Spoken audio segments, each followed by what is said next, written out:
Guys, welcome ulit sa ating panibagong episode, sa ating panibagong video. Nandito tayo, kung hanap nyo yung latest laptop, dito tayo sa PCware po. Located po sila sa EDSA Top, sa Metro Point Third Floor. Dito lang po sila. Tara guys, silipin natin sa loob sila. Sa mga hardcore gamers naman po, sabihin po natin, pwede kung mga high-rated gamers, pwede ito po yung nire-recommend ko. Since ito po, yung Team Center na tower type na may i7 Gen. 16 gig na rin po yung RAM niyan, 256 na rin po yung SSD, 512 HB. Kasi yung graphic card mo niya is worth 2 gig. Okay. Ito Ang graphic card po na ito sir is naka GTX 1050.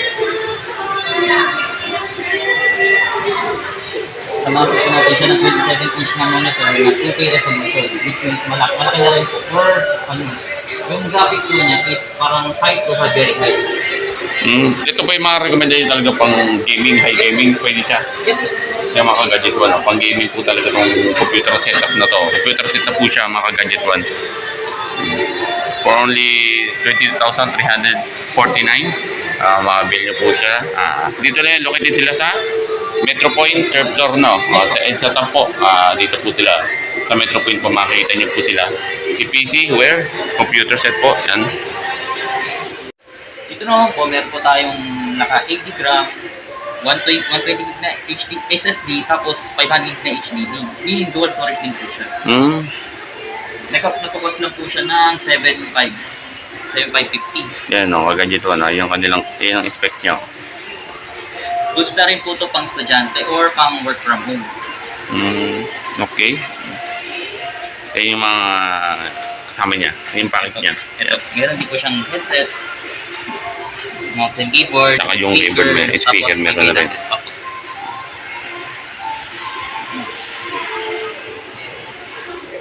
For average need na naman po, for average gamers, meron po tayong i5 second gen. 1D graphic card na rin po ito, and nagkakapag-run na rin po siya ng LOL, Crossfire, and Valorant.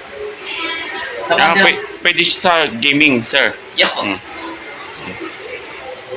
Sa bundle po niya, may meron po siyang headset, mouse and keyboard, tapos Wi-Fi dongle and speaker. Okay, Sa ano po niya, meron po tayong 75 Hz na 24-inch LED. Screen type na rin po siya. Kaya less hassle na rin po sa space. Ito yung ma-offer nyo po sa ating mga customer na pwede po siya sa pang-gaming, sir. No, tama po, no? Ito yung mga gadget 1, no? Computer set na po siya, 10,999. Yan po. Pwede na po siya sa pang-gaming, mga gadget 1. Ito naman po sir, meron po kaming Dell Chromebook na nagkakos po ng 3.5. Nag-run po siya ng Chrome OS. Ang downside lang po nito, hindi po siya pwedeng pang Windows. Pero may Google Play Store po siya. Okay. Which means good po, ano po siya, good for social media, research, and email. Pang email tsaka social media, Yes, pwede siya. Okay. Hindi siya pwede sa typing, sa... Hindi siya pwede. Okay. Pero kung mga ano po, yung mga sabihin po natin pambatang man na lang, pambatang games lang. Yung mga pang-games sa mabata. Pwede siya. Ayun po si Dell Chromebook, and 3,499 lang po siya. Ito naman po, for business type laptop, meron po tayong HP ProBook na 450G5 na i5 8 Gen, 8GB RAM, plus 256 po yung M.2 SSD.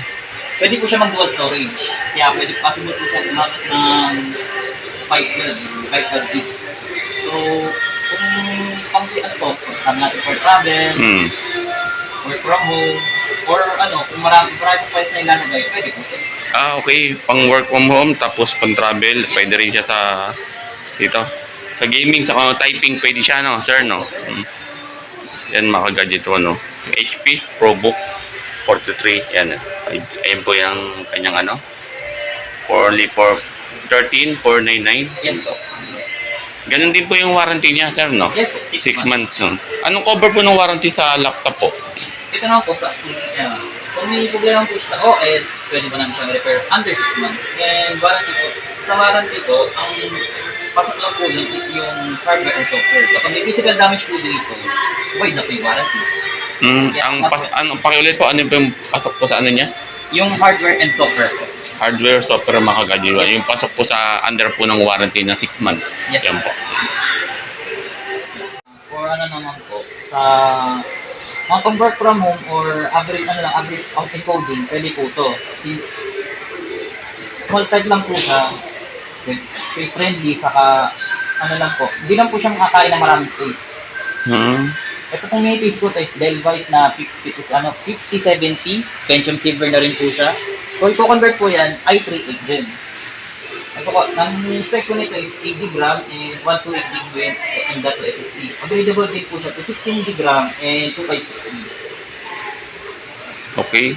Ayan po siya, si mini PC. Ayan po. Ayan po yung stock niya. Gadget 1. Okay po. Sa appearance naman po niya, meron po siyang 3.0 na USB port, isang Type-C po, tapos sa likod naman po niya, may 4 po, at isang Wi-Fi dongle. Okay. Yan mga gadget 1. Si mini PC yan. Yes po. Sa halagang 2,199, meron ka na yan, kagadget 1. Kung naman sa customer natin na magtatanong kung anong available siya pwede silang bayaran, or hindi pwede po ba sila sa credit card? For credit card po yan, since hindi po kami accredited doon. Ang pwede lang po sa amin na payment method ay cash and GCash lang. Okay, cash tsaka pwede, kung wala silang cash, pwedeng Gcash, pwede sila mag-payment sa inyo yung Gcash. Yes po. Ay, mga gadget Gcash pwede po pala dito sa PC Ware.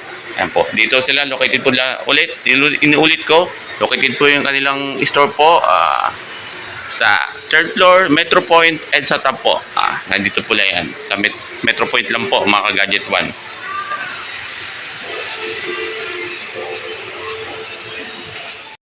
Guys, maraming salamat po kay Sir Jen, kay Ma'am, sa PCware po. Ulitin ko, located po sila sa 3rd floor Metro Point and sa top po. Dito po sila. Maraming salamat at naunlakan po tayo na i-vlog po to. Guys, tulungan niyo po ako, tsaka punta muna lang kayo dito para kung another po question na meron silang FB page. Yes po. Meron po sila, paki-comment na lang po, tsaka may contact number po sila, send po doon para po kung karagdagan po yung katanungan, masasagot po nila mga gadget 1. Salamat po ulit.